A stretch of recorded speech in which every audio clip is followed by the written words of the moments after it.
복음 10장 25절에서 29절 말씀인데요. 신약성경 110면에 있고요. 제가 25절부터 28절까지 읽은 후에 29절 우리 같이 한 목소리로 읽겠습니다. 어떤 율법 교사가 일어나 예수를 시험하여 이르되 선생님 내가 무엇을 하여야 영생을 얻으리이까? 예수께서 이르시되 율법에 무엇이라 기록되었으며 내가 어떻게 읽느냐? 대답하여 이르되 내 마음을 다하며 목숨을 다하며 힘을 다하며 뜻을 다하여 주 너의 하나님을 사랑하고 또한 내 이웃을 내 자신같이 사랑하라 하였나이다.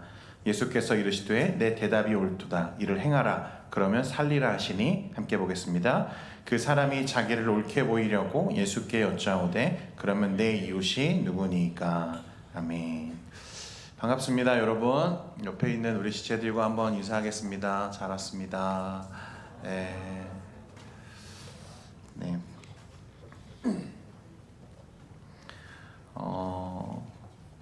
이제 대학생들 개강하고 그죠? 이제 막 분주하게 수업 듣느라 여러분들 아마 한 주가 어떻게 지나가는지도 모르셨을 텐데 여러분 저도 개학을 했습니다. 저도 지금 이제 대학원 과정을 하나 또 이번 학기 시작을 하게 됐는데 안 하던 공부하려니까 너무 힘든 것 같아요. 우리 대학생들의 마음이 참 이해가 됩니다. 아무튼 여러분들의 학업에도 하나님 주시는 은혜가 함께하기를 바라고요. 그 학기와 또 여러분들의 학업과 또 직장생활 모든 삶이 정말 하나님 앞에 귀한 예배의 순간으로 드려질 수 있기를 바랍니다. 오늘 여러분들과 제가 나누려고 하는 건 사실 어떤 설교보다는요, 그 지난 금요 예배에 담임 목사님의 요청으로 준비해서 했던 그 무슬림 바로 알기라는 강의를 오늘 우리 청년들과도 조금 나눠야겠다는 생각을 하게 되었습니다. 원래는 다른 말씀을 준비해서 할까도 하다가 우리 청년들도 조금 알아야겠다. 요즘에 우리가 참 우리 기독교를 위협하는 그런 많은 위협들이 있는데 그 중 하나가 이단의 문제죠. 그래서 신천지, 여러분 이단하면 신천지만 여러분들이 아시는데 사실 신천지만 기독교와 그 기독교의 어떤 그 사상들 또 우리 성경 말씀 진리를 위협하는 게 아닙니다. 오늘 여러분들께 소개드릴 이 이슬람도 여러분들이 반드시 아셔야 하는 종교이고 이것이 어떻게 우리와 다른지 여러분들도 분별할 수 있어야 된다고 믿습니다. 제가 이 강의 준비하면서요 몇 사람에게 질문을 했어요. 혹시 당신은 이슬람과 무슬림의 차이를 아십니까? 그랬더니 이슬람은 알라를 믿는 종교이고 무슬림은 무함마드를 따르는 사람들이라고 대답하는 사람들이 많았어요. 생각보다 많았습니다. 여러분 기독교는 하나님을 믿는 종교이고 크리스찬은 예수님을 따르는 사람들이다. 이거 맞습니까? 틀립니까? 맞는 거죠. 맞지만 좀 이상하죠. 왜 이상합니까? 크리스찬이 기독교인이죠. 그죠? 그러니까 이슬람과 무슬림은 다른 게 아니고 이슬람은 유대교, 기독교 같은 종교이고 무슬림은 이 이슬람에 속한 사람들, 신자들을 말하는 거예요. 그러니까 기독교에 속한 사람들을 크리스찬이라고 우리가 부르는 것과 같이 이슬람에 속한 사람들을 무슬림이라고 부르는 거죠. 벌써 이 사실 듣고 고개를 끄덕이면서 눈이 커지는 사람들이 있어요. 지금 알았던 거죠. 이것만으로도 여러분 수지 맞았습니다. 오늘날 우리 대한민국에 거주하고 있는 무슬림, 그러니까 이슬람 신자는요 총 37만 명을 넘어섰습니다. 2018년 기준으로 보면 한국인 무슬림, 한국인이 무슬림 이슬람으로 개종한 경우가 7만 명을 넘었어요. 그러니까 우리와 같은 한국에 태어난 사람들 중에도 이미 이슬람을 자신의 종교로 따르는 사람들이 7만 명이라는 거예요. 그래서 오늘 우리는 이제 이미 우리 이웃으로 정착하고 있는 이 무슬림들을 어떻게 바라볼 것인가, 또 그들을 이웃으로 대할 때 우리에게 어떤 장벽이 있는지를 조금 알아보는 시간을 가지려고 해요. 그리고 이것이 우리에게 참 중요한 문제라는 것들을 먼저 말씀드립니다. 혹시 PPT 준비되었으면 한번 띄워주실래요? 네, 이슬람은 어떤 종교인가? 여러분 이슬람은요 알라를 유일신으로 믿는 종교입니다. 그러니까 이슬람, 그러니까 아랍어로 이슬람을 아슬라마라고 하는데 자기를 복종시킨다, 절대 순종이라는 뜻을 가진 단어예요. 그리고 현재 다음 PPT요. 현재 전 세계에 18억 명 이상의 무슬림이 지금 살고 있고요. 이는 전체 세계 인구의 20%, 약 5분의 1에 해당하는 수준입니다. 그리고 2023년 기준했을 때 가장 빠른 속도로 확산되고 있는 종교도 역시 이슬람이에요. 대세죠. 아주 주류입니다. 여러분 외국에 나가서 만나는 사람 중 5명 중 한 사람이 무슬림이라는 소리죠. 물론 이 사람들이 거의 한 군데에 많이 집중되어 있기 때문에 사실 그렇게 보기는 어렵지만 그래도 어마어마한 사람들이 이 이슬람에 속해 있고 각자 어떤 다른 어떤 신념이 아니라 하나로 통일되어 있는 종교적 가치를 가지고 살아가고 있습니다. 여러분 아랍어로 그들이 다른 사람들을 만날 때 항상 하는 인사가 뭐냐면 아살라무 알라이쿰입니다. 보여주세요. 이 우리말로 번역하면 하나님의 평안이 당신과 함께하기를 바랍니다 라는 말인데, 여기서도 알 수 있지만 여러분 아랍어에서 알라라는 말은요 무슨 뜻이에요? 하나님이라는 뜻이에요. 그러니까 이슬람권에 살고 있는 아랍계 크리스찬들은 당연히 하나님을 뭐라고 부를까요 여러분? 알라라고 부르겠죠. 그들의 성경에 알라라고 기록되어 있습니다. 그러니까 크리스찬이에요. 이슬람이 아니라 하나님을 믿는 우리와 같은 기독교인들, 그러나 아랍어를 자신의 모국어로 사용하고 있는 사람들을 하나님을 알라라고 말하는 거죠.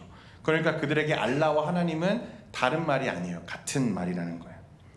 언어적으로는 이 알라와 하나님 같은 뜻입니다. 그러니까 이렇다 보니까 많은 사람들이 이슬람의 알라와 기독교의 하나님, 심지어 유대교의 하나님까지 같은 하나님을 섬기는 다른 종교가 아니냐라고 생각하는 사람들이 있어요. 우리는 물론 거기에 동의하기 어렵지만 그렇게 생각하는 사람들이 꽤 많이 있습니다.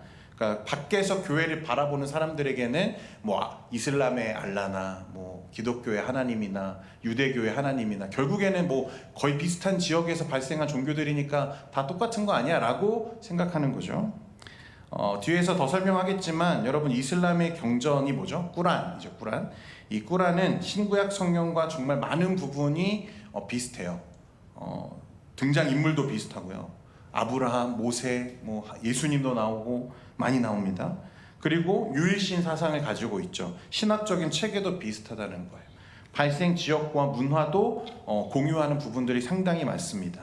자, 그러니까 여러분 우리는 이런 질문을 할 수밖에 없죠. 진짜 저들이 말하는 것처럼 이슬람의 알라는 과연 우리가 믿는 성경의 하나님과 같은 하나님인가?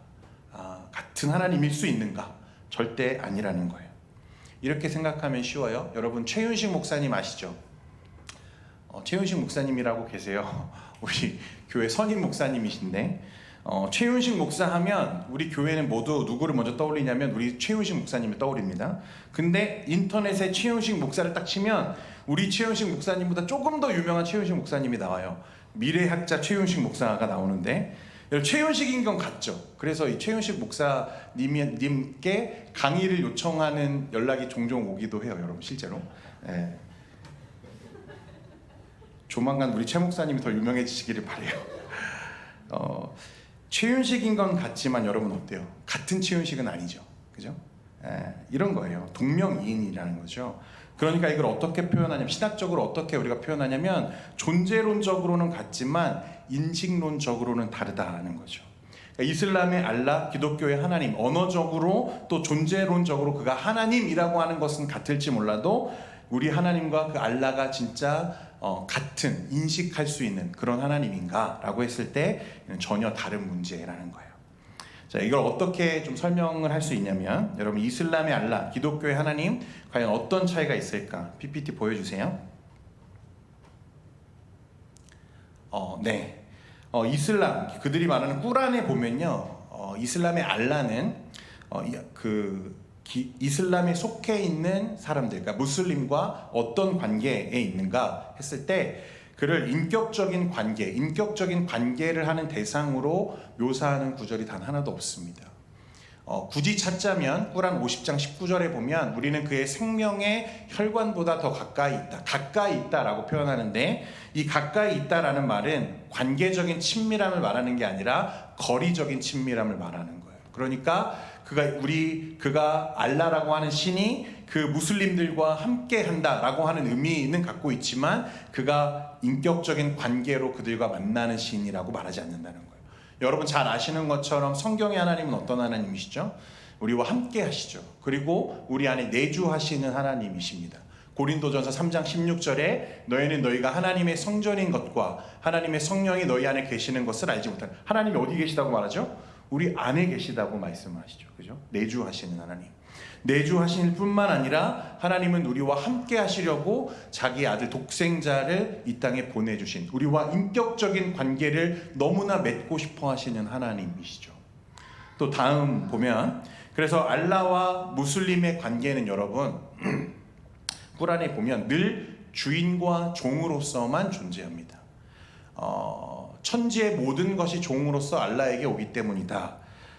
철저하게 꾸란에 보면 알라는 주인이고 그 알라를 따르는 모든 무슬림은 종이다 라고 하는 관계가 정해져 있죠. 성경은 어떻게 말합니까? 하나님은 우리의 창조주이시죠. 그리고 우리는 그분의 피조물입니다.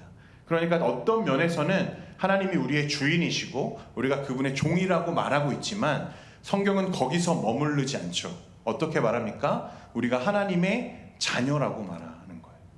다르죠, 여러분? 우리 아버지 하나님. 그러나 여러분 그 꾸란에서 무슬림들은 아버지 알라라고 말하면 여러분 굉장히 큰 죄입니다. 그건 굉장히 큰 죄예요. 그래서 무슬림과 알라의 관계는 오직 주인과 종으로서만 존재하죠. 그리고 하나님의 본성, 하나님의 그 성품도 많이 다릅니다. 알라는요, 꾸란에 보면 결코 사랑에 대해서 말하지 않지만 성경의 하나님은 뭐라고 말하죠? 사랑이시라. 우리가 지난 수련회에도 계속 이 얘기 나눴잖아요. 하나님은 사랑이시다. 꾸란에 알라의 이름이 99가지가 나오는데요, 그 중에 사랑에 대한 이야기가 전혀 없어요. 하나님을 사랑하라, 또 이웃을 사랑하라, 오늘 우리가 말씀에서도 읽었지만 꾸란에는 전혀 그런 의무적인 관계들이 드러나지 않는다는 거예요. 또 결정적으로 이슬람은 삼위일체 하나님을 철저하게 부정할 뿐만 아니라 저주합니다. 그런데 성경은 뭐라고 말합니까? 우리 하나님이 한 분이시지만 삼위로 계시는 하나님에 대해서 이야기하죠. 삼위일체 자체를 부정하는 이슬람은요, 그렇기 때문에 예수님을 선지자 중에 한 사람이다라고 말합니다. 꾸란에 아까 제가 얘기한 대로 예수님이 등장하기는 해요. 예수님이 나와요, 꾸란에도.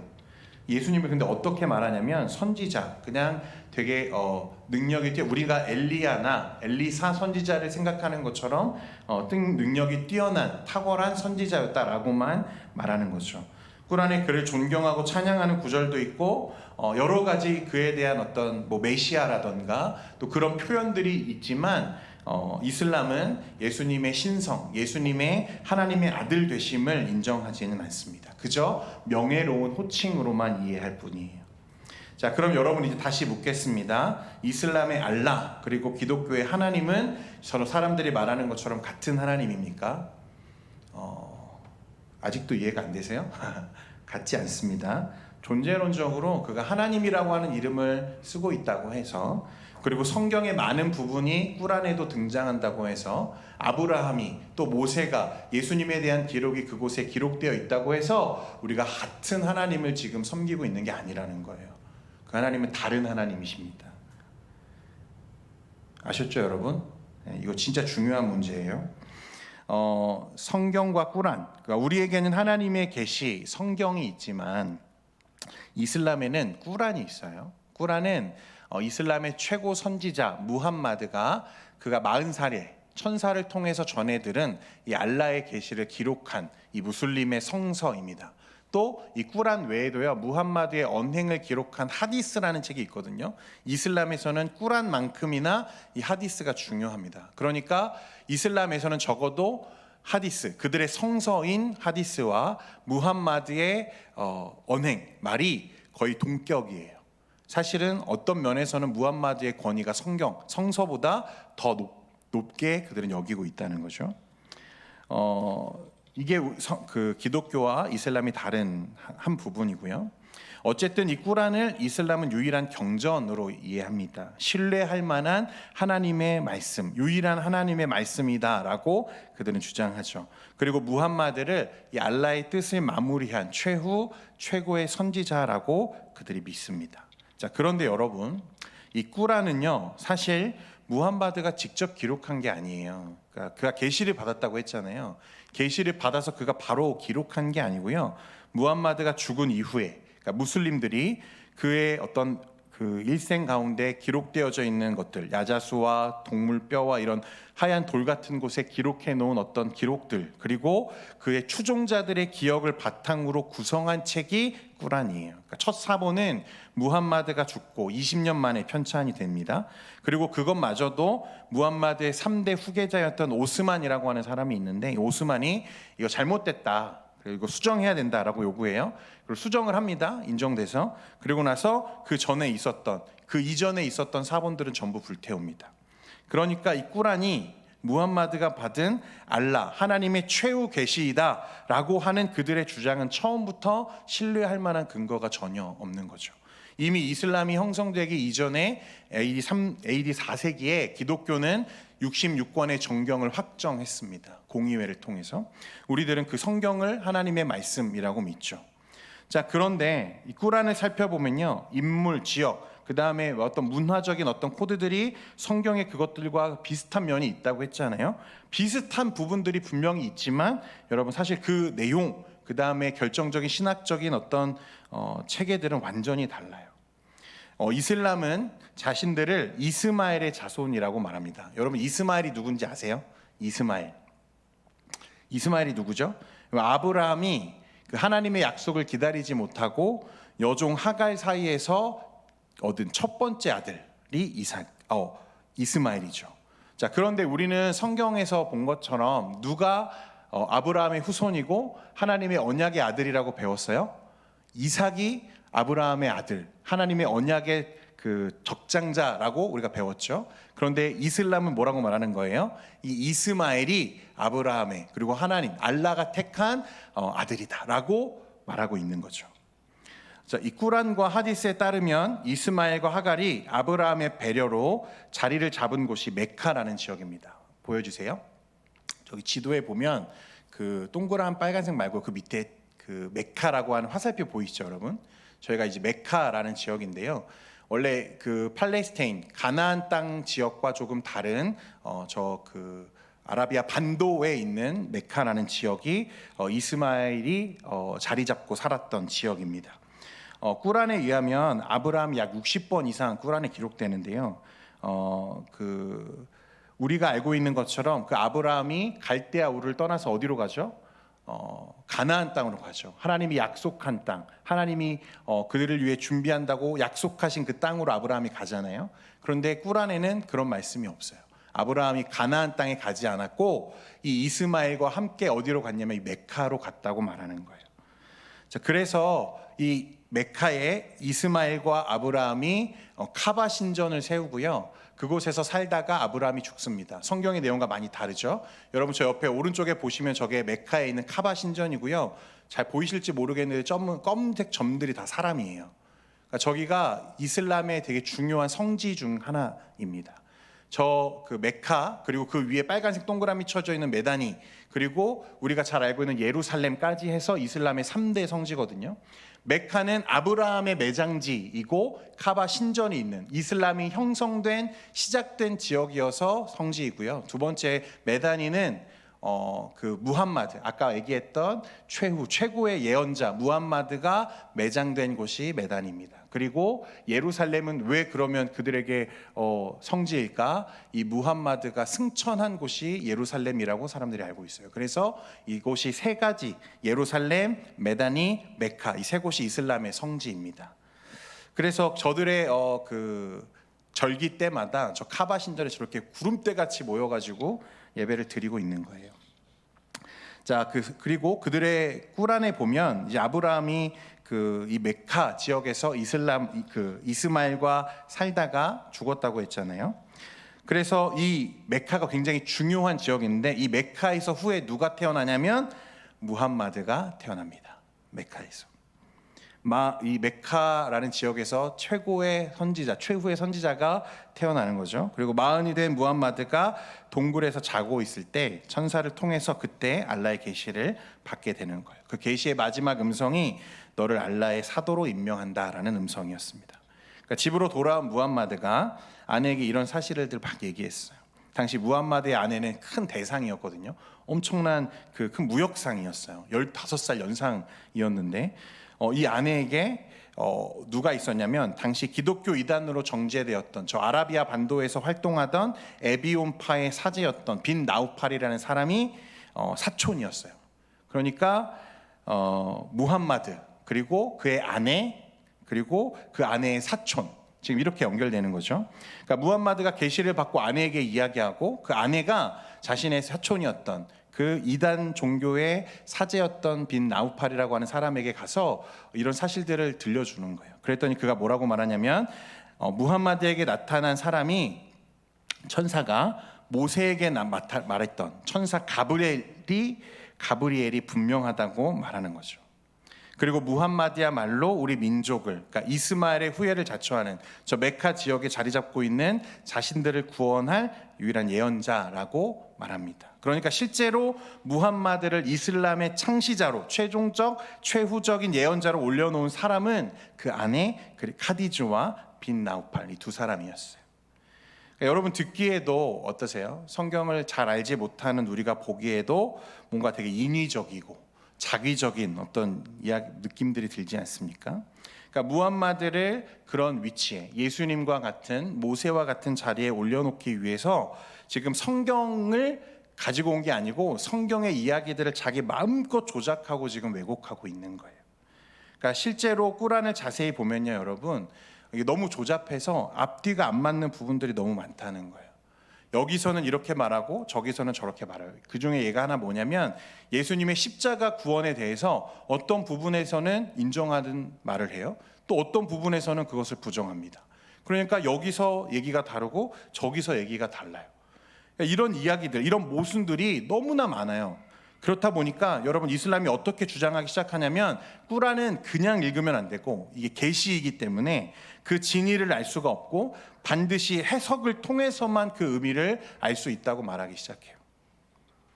자, 그리고 이런 비슷한 이유로 형성된 이슬람의 주요 교리 중에 하나가 뭐냐면 타하리프라고 하는 교리가 있어요. 이슬람에는 이게 어떤 교리냐면 무슬림들은요 신구약 성경 66권을 절대 읽지 말라는 교리가 있습니다.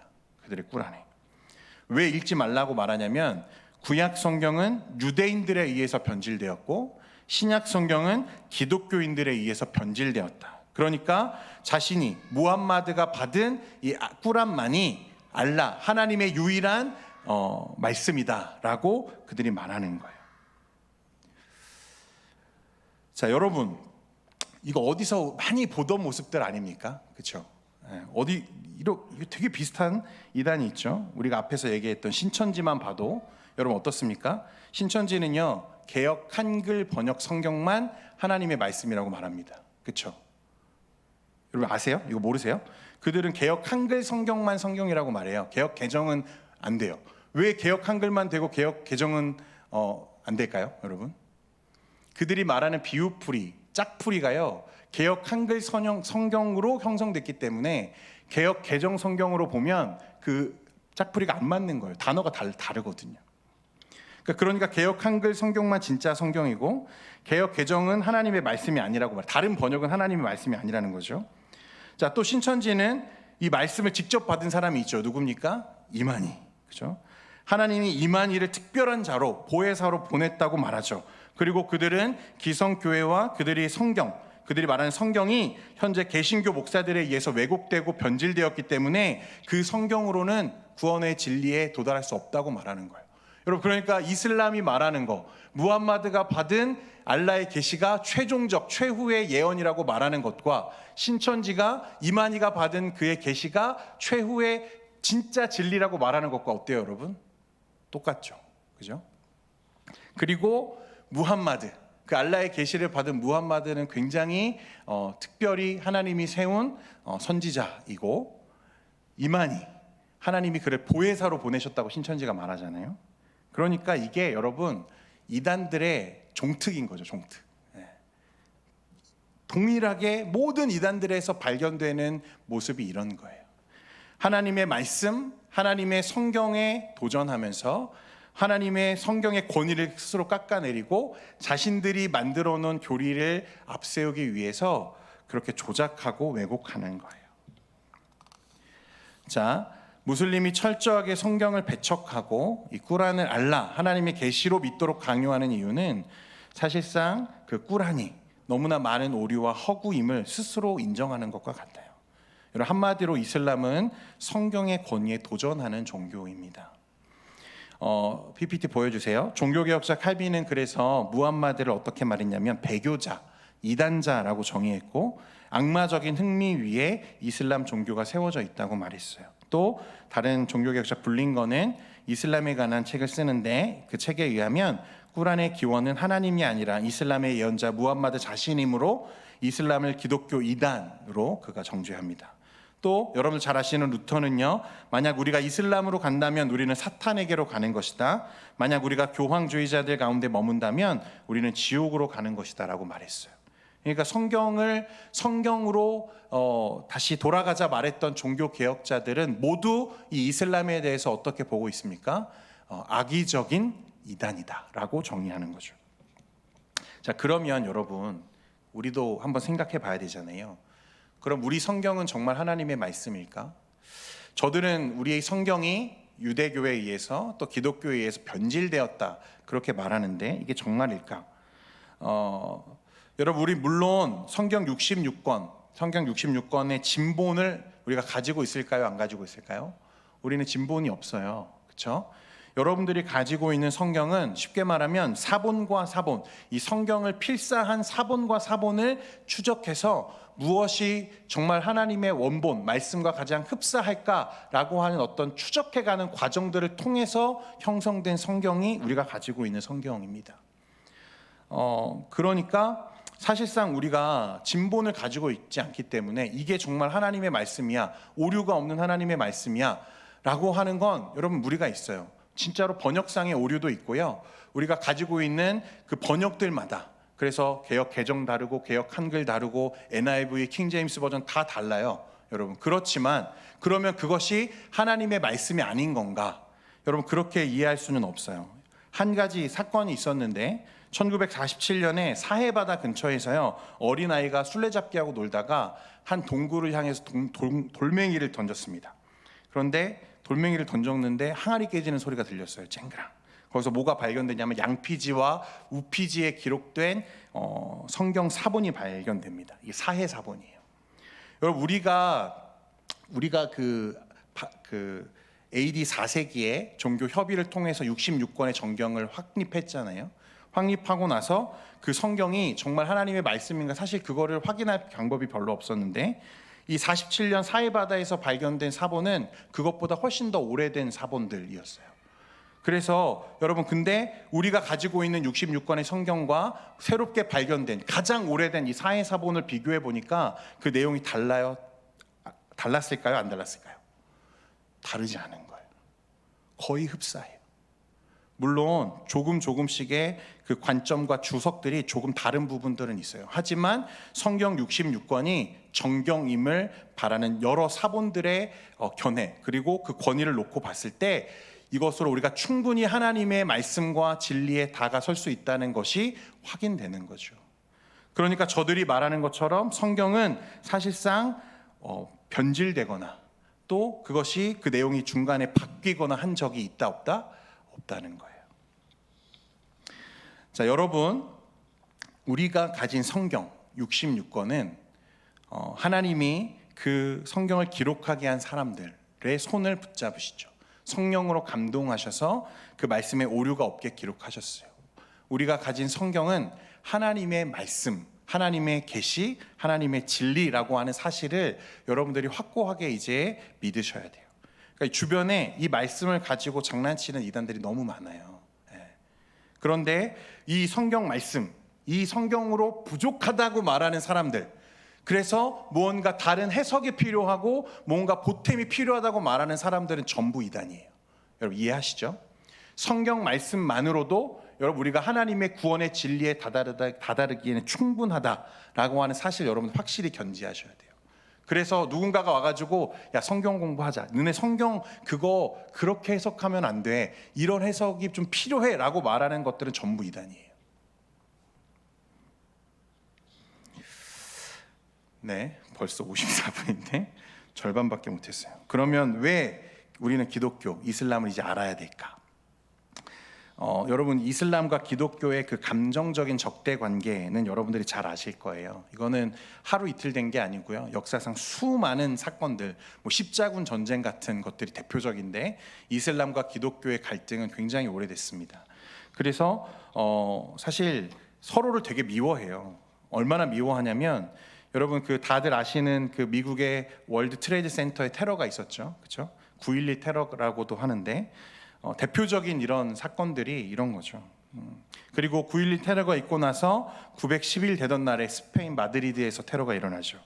이 외에도 이슬람 원리주의자들에서 일어난 수많은 자살 폭탄 테러들, 이게 유럽 사회에서 얼마나 많은 상처와 아픔이 되어 왔습니까?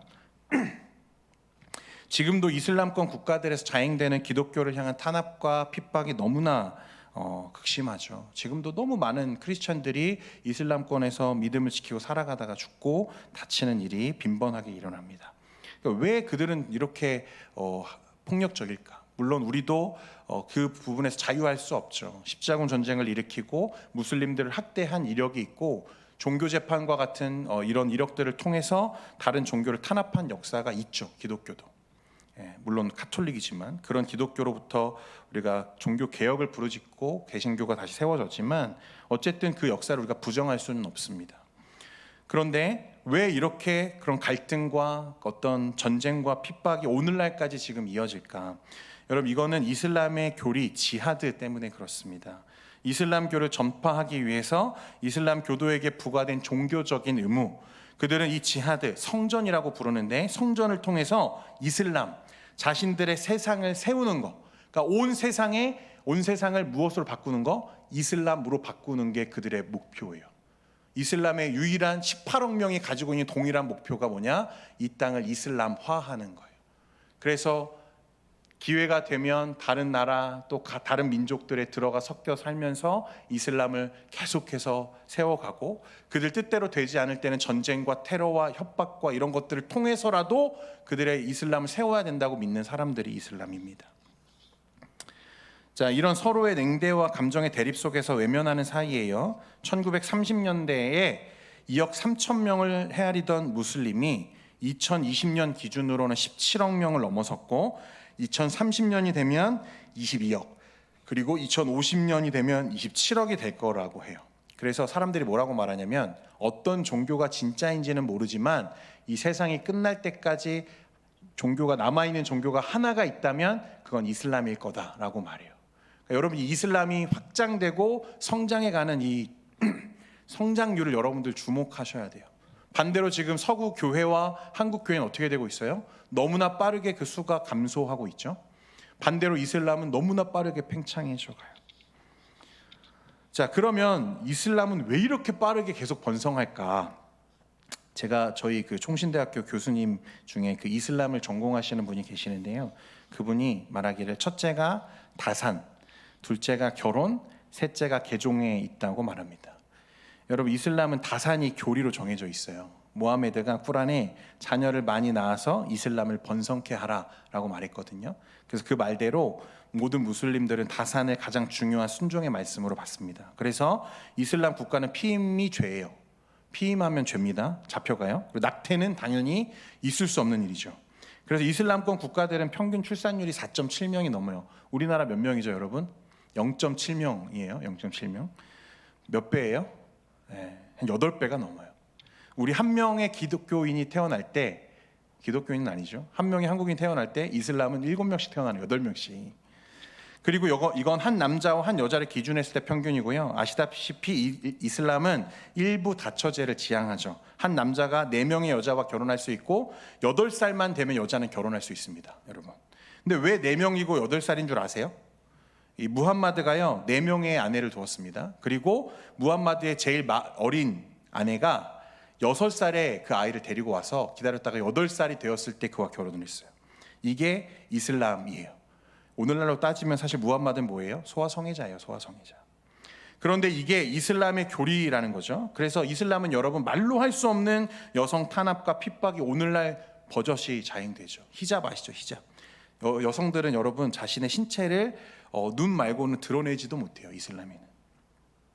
두 번째는 결혼이에요. 꾸란 5장 221절에 보면요, 이슬람 여성들은 모두 무슬림 남자들하고만 결혼하라고 말합니다. 반대로 이슬람 남자들은 어떻게 될까요? 성경에 그 꾸란에 보면, 꾸란 5장 6절에 보면 성서의 백성들과 결혼하라고 말해요. 성서의 백성은 누구냐면 기독교와 유대교의 여인들이에요. 그러니까 이슬람 여자들은, 무슬림 여자들은 무슬림하고만 결혼하고, 무슬림 남자들은 기독교의 여성들, 유대교의 여성들하고 결혼하게끔 교리적으로 그들이 주장하는 거죠. 그리고 참고로 무슬림은요, 무신론자들과는 잘 결혼하지 않습니다.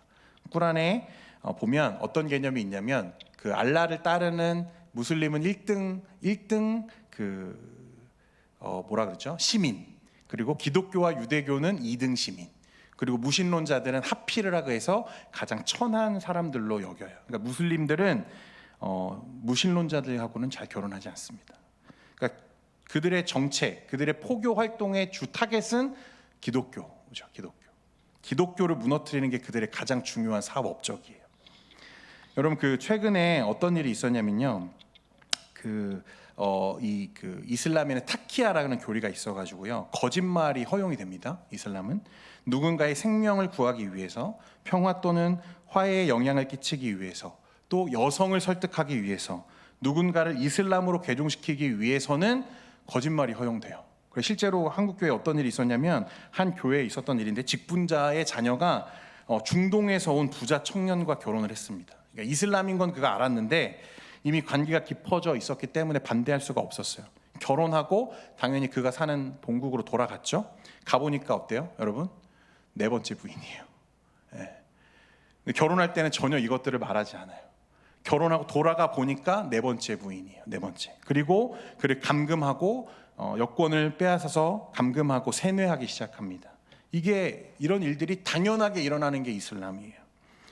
이게 타키아라는 교리 때문에 그렇습니다. 세 번째는 개종인데, 그러니까 일단 이슬람이 다수가 되면, 이슬람화가 되면요, 여러분, 그런 나라들은 이슬람 사람들이 아니면, 무슬림이 아니면 살아가기가 어려워요. 세금도 이슬람 다른 종교인 사람들에게는요, 소득의 막 거의 절반 가까이 되는 소득을 세금으로 걷어갑니다. 그런데 그가 이슬람으로 개종만 하면 어떻게 되는 거죠? 모든 세금을 다 감면해 주는 거예요.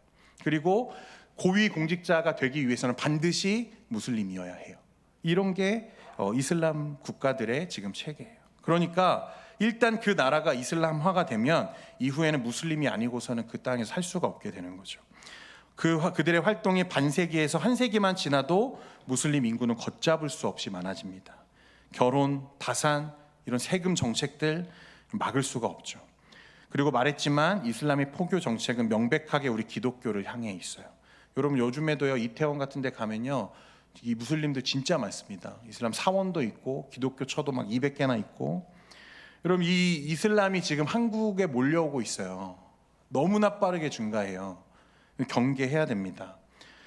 한국에 그들이 들어온 사람들, 그들이 이 땅에 정착하면서 그냥 사는 것 같죠. 그냥 돈 벌러 온 것 같죠. 아니에요.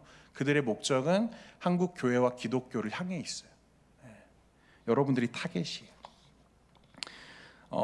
우리 한국 저출산 문제, 고령화 문제, 여러분 노동 인력의 부족, 여러분 이거 하루 이틀 문제 아니잖아요. 우리 0.7명으로 줄었습니다.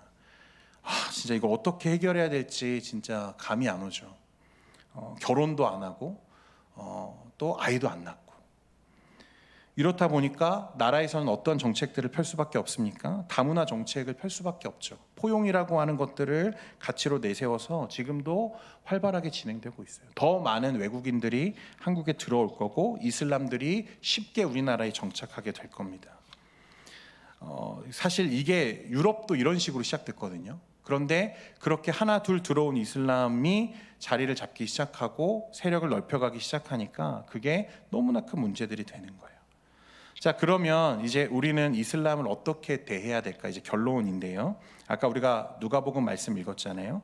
예수님과 한 율법 교사의 대화였어요. 율법 교사가 예수님께 묻습니다. 내 이웃이 누구입니까? 내 이웃이 누구입니까? 말씀 이후에 예수님이 선한 사마리아인의 비유를 그 청년에게 들려주시거든요. 각설하고, 여러분, 예수님은 우리에게 내 이웃을 어떻게 하라? 내 자신과 같이 사랑하라고 말씀하셨어요. 그럼 우리 이 이웃, 여러분, 누가 우리의 이웃입니까? 여러분, 이 이웃에는 당연히 원수도 포함됩니다. 그러니까 다른 말로 말하면 예수님은 무슬림을 위해서도 이 땅에 오셨고, 예수님은 무슬림을 위해서도 십자가를 지셨다는 거예요. 그러니까 이들이, 여러분, 우리 중세 시대에 카톨릭이 했던 것처럼 그들을 칼로, 무력으로 그들을 대항하는 게 우리의 방법이 아니라, 우리가 어떻게 그들을 대해야 될까? 우리는 그들을 이제 이웃으로, 이웃으로 정착하고 있는 이슬람들을 어떻게 대해야 될까라는 거예요. 자, 1930년대까지 그 서구 교회와 이슬람, 그 이슬람권 나라들이요, 그 감정적인 적대 관계, 쉽게 생각하면 우리나라가 일본 사람들 미워하는 것과 비슷한 건데, 그래서 당시 서구 교회가 아시아나 다른 여러 나라들을 향해서 선교사들을 엄청 많이 파송했거든요. 우리나라도 그 선교사님들이 많이 들어오셔서 복음이 이 땅에 들어왔잖아요. 그런데 1930년대 세계 선교에 열을 내던 서구 교회가 이슬람권에 파송한 선교사는 고작 28명이었어요. 그러니까 선교를 안 하는 거죠. 왜요? 미우니까.